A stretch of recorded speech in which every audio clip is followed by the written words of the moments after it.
Vinyl siding is an affordable and low-maintenance first line of protection against the weather. It gets a bad rap because of J-channel, but with a little thought, you can make it look great.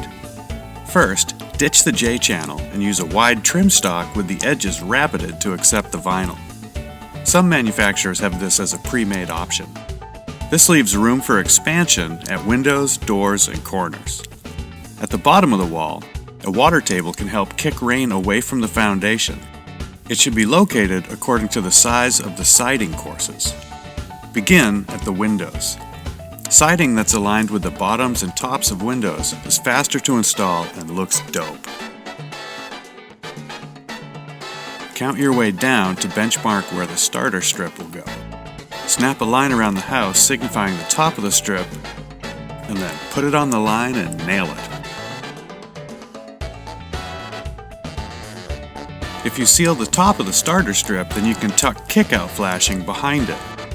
Always use a roller to mash the tape down. Many of them are pressure sensitive.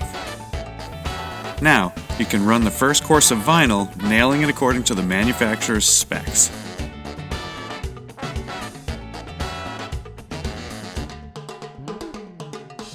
Tuck the water table flashing under the starter strip and install the mudboard. Now you can roll your way up the wall. At the top, you can use the freeze board and head casing to adjust for the course width or just fill the space. With this wall complete, it's time to hit the food truck.